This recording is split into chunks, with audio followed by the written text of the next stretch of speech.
Lando Norris has just erupted after Las Vegas turned into the biggest disaster of his entire championship run. A tiny microscopic floor measurement underneath his McLaren triggered a brutal ruling that erased everything he achieved on track. You are about to hear how this single decision has thrown McLaren into chaos and placed Max Verstappen in the strongest position of the entire season with only 2 races left. Stay right here because this twist has enough power to decide the 2025 World Championship. The moment the officials completed their post-race inspection in Las Vegas, the atmosphere of the paddock shifted instantly because the measurements recorded beneath both McLaren cars were too precise and too consistent to ignore. The skid blocks under Lando Norris and Oscar Piastri showed readings below the 9mm minimum required by the regulations, and once those values appeared on the official documents, the race result changed before anyone could fully process what was happening. What had looked like a stable podium finish for Norris and a valuable haul of points for McLaren dissolved into a technical failure that reshaped the championship within minutes. As the findings were presented to McLaren representatives, a wave of disbelief settled across the team because the repeated measurements all produced the same numbers. The officials used certified equipment capable of detecting microscopic changes in thickness, and those readings remained unchanged through every round of verification. That level of accuracy removed any opportunity to argue environmental factors or procedural inconsistencies. McLaren understood immediately that the result they had celebrated on track no longer existed in the eyes of the rulebook because the regulation in question is one of the strictest in the sport. The news traveled through the paddock faster than the final lap times because a double disqualification for technical reasons is almost unheard of in the current era of Formula One. Journalists recalculated the standings in real time. Rival engineers rechecked their own ride height data to avoid similar mistakes. Drivers who had already left their media commitments were pulled back to react to a ruling that overturned the top 10 long after the race had ended. Norris, who had believed he left the circuit with a secure second place, now discovered that a measurement smaller than the width of a coin had turned his night into a disaster. The timing of the decision made the shock even heavier because the ruling arrived more than 4 hours after the checkered flag. By then the teams had begun packing their equipment and preparing for the journey to Qatar. The atmosphere had shifted into routine end-of-day activity. Then the official document dropped and the Las Vegas Grand Prix was rewritten in an instant. It is one of the harshest realities of modern Formula One that a race can be won or lost in silence long after the cars have stopped running. The measurement room rather than the circuit became the place where the night was decided. The consequences for the championship were dramatic. Norris should have left Las Vegas with 408 points and an advantage large enough to control the final 2 rounds. Instead, his total fell to 390, which cut his margin over his rivals to only 24 points. Piastri's 12 points disappeared entirely, dropping him to 366. Verstappen, who had not earned a single extra point from the ruling, suddenly found himself level with Piastri and a realistic threat to Norris. A season that had seemed predictable only hours earlier became an unpredictable 3-way battle shaped by technical exactness rather than wheel-to-wheel competition. As the teams left the circuit, the psychological impact of the ruling became impossible to ignore. Norris carried frustration and disbelief because a decision rooted in engineering rather than driving skill had compromised his lead. Piastri left Las Vegas disappointed by the loss of points but aware that his deficit to Norris had not widened. Verstappen left with a renewed sense of opportunity because the gap that once seemed too large to close had narrowed to a manageable figure. The Las Vegas ruling did not merely adjust the championship standings. It redefined the mindset of every contender heading into the final rounds of the season. The decisive moment of the Las Vegas investigation began with the exact measurements recorded beneath Oscar Piastri's car. The officials documented 3 independent reference points on the skid block, and each reading confirmed the same problem. The left front showed 8.96 mm, the right front measured 8.74 mm, and the right rear reached only 8.90 mm. All 3 were below the mandatory 9 mm minimum. These figures were taken using calibrated equipment designed to detect variations far smaller than the width of a strand of hair. When readings that sensitive remain consistent across inspections, they become impossible to dispute. Lando Norris's car produced an equally clear violation. The front right reference measured 8.88 mm while the rear right showed 8.93 mm. McLaren engineers immediately requested repeated measurements to ensure no procedural error had occurred.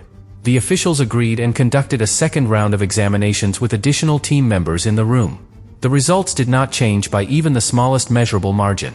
In the world of Formula One, this level of consistency elevates technical data from simple readings to absolute confirmation. McLaren understood in that moment that the breach had been proven beyond argument. The FIA regulation that governs skid block thickness is one of the simplest and most uncompromising in the rulebook because it directly protects the fairness of aerodynamic performance. When the plank wears too thin, the car effectively runs lower, gaining additional ground effect and therefore more downforce. Even if the additional performance is accidental, the rule treats the car as illegal. The regulation does not ask why.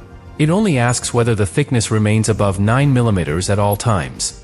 Earlier disqualifications during the season established clear precedent. When the number falls short, the car is removed from the results without exception. The late timing of the ruling increased the impact because the decision arrived long after the race had been completed and after the drivers had already left the mixed zone. McLaren believed they had secured a valuable second place for Norris and an important fourth place for Piastri. Team members had already begun dismantling equipment and planning for Qatar when they were summoned by the stewards for the final review. In the quiet hours after midnight, the Las Vegas Grand Prix was rewritten not by overtakes or race strategy but by measurements taken beneath the floor of the car with instruments few fans ever see. Once the official standings were recalculated, the consequences became clear. Instead of leaving Las Vegas with 408 points and a commanding advantage, Norris dropped to 390. Piastri fell to 366 points, placing him level with Max Verstappen. Verstappen had not gained a single point through on-track performance yet emerged as the primary beneficiary of the ruling. The entire championship balance shifted because the penalty erased the 21 points McLaren had earned. A title fight that had seemed controlled suddenly became a three-way battle determined by microscopic precision. The emotional effect of the ruling reshaped the mindset of every contender. Norris carried visible frustration because the error that cost him so heavily did not come from his performance behind the wheel. Piastri felt the impact of losing crucial points yet recognized that his deficit to Norris had not grown. Verstappen sensed an opportunity that had not existed earlier in the night. The official measurements did more than alter numbers on a sheet. They launched the championship into a new phase defined by pressure, vulnerability, and renewed belief from every driver still in contention. The technical reasoning behind the Las Vegas disqualification begins with the behavior of modern ground effect cars, which depend entirely on stable airflow under the floor to generate downforce. When the ride height drops even slightly lower than expected, that airflow becomes disrupted, and the skid block begins to strike the surface with much greater force. McLaren explained that during the Las Vegas weekend both cars experienced stronger than predicted vertical oscillations, a phenomenon that causes the chassis to rise and fall repeatedly while traveling at high speeds. These rapid movements increased the number of floor impacts over the course of 50 laps and accelerated the wear far beyond initial estimations. The limited practice running made this situation even more difficult to anticipate. McLaren did not have enough clean laps in practice to gather reliable data on floor load and ride height behavior at full speed. Rain interruptions and circuit-related stoppages, including red flags, restricted the team's ability to validate simulations. Normally, engineers combine model predictions with real on-track telemetry to identify safe margins for the skid block. Without the usual volume of reference data, the team entered the race with a smaller margin of safety than the circuit required, and this left them vulnerable when the car began to experience stronger oscillations. McLaren also identified the possibility of structural disturbance caused by Oscar Piastri's early race contact. His collision at turn 1 forced him to pit due to a damaged tire, but although the visible damage was limited, the force of the impact might have subtly affected the lower components of the car. Even a small shift in stiffness or alignment can change how the floor interacts with the asphalt under high aerodynamic load. The officials considered this explanation but stated clearly that accidental damage does not excuse a breach because the regulations require the car to remain compliant at all stages of competition regardless of race incidents. The layout of the Las Vegas circuit itself played a major role in intensifying the wear. The track contains several long full-throttle sections where the car remains at maximum speed for extended periods. Under these conditions, aerodynamic forces compress the car towards the asphalt and keep the skid block in continuous proximity to the surface. Tire degradation was also far lower than predicted, which allowed both McLaren drivers to push at high pace for the majority of the race. With fewer tire management laps and more sustained peak load, the floor spent longer periods under extreme pressure. This increased the frequency and intensity of floor-to-ground contact, which accelerated the wearing of the plank.